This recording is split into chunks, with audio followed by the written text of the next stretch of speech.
Today's topic is optional date field usage, and we are going to look at the new fields that we released earlier this week and how to use them and how to leverage them, etc. Okay, so let's hop on over to Pipeline.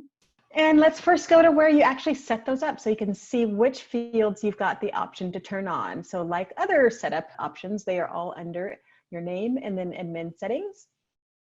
And then from here, if you scroll down, you'll be able to see this group of fields that you can now enable if they are ones that your office uses.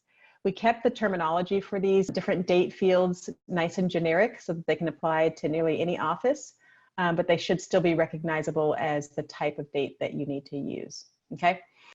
So there's inspection due date, there's the actual inspection date, and then loan approval due date, the actual loan approval date, appraisal due date, and the actual appraisal date, and then earnest money due date and the earnest money deposit date, actual deposit date, okay?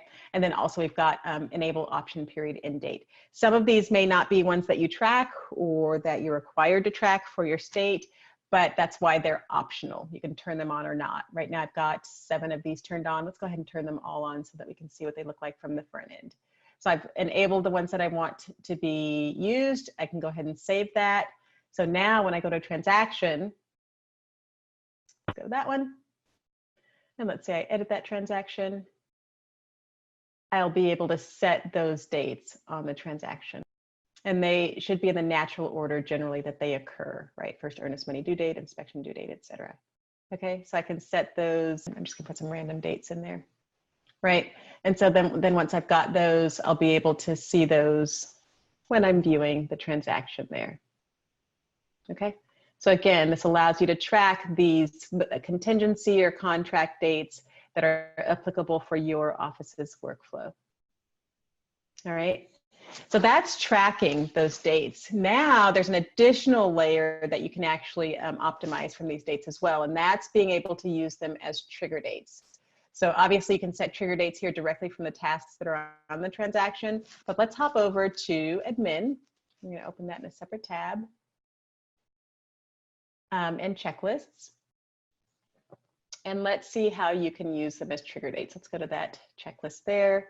And so when I'm setting my relative due dates here, typically I've had about 6 or 7 or so trigger dates that I could use all the way up through checklist addition date. Now I've got these additional ones that I've turned on that I can use, these additional date fields that I can use as trigger dates as well. So I can make it 1 calendar day after, inspection date, or, 5 business days before appraisal due date.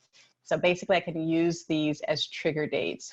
So that way when I'm on the transaction, I've got my loan approval date, it'll base it based on that date, okay? And like I said, you can also set it directly here on the transaction for that date, right? But again, it's most efficient to do that at the checklist template level. That way, whenever the checklist is added to a transaction, those dates automatically get applied. Okay. And like I said, short and sweet, but super powerful fields and ones that we've heard a lot of you need to track.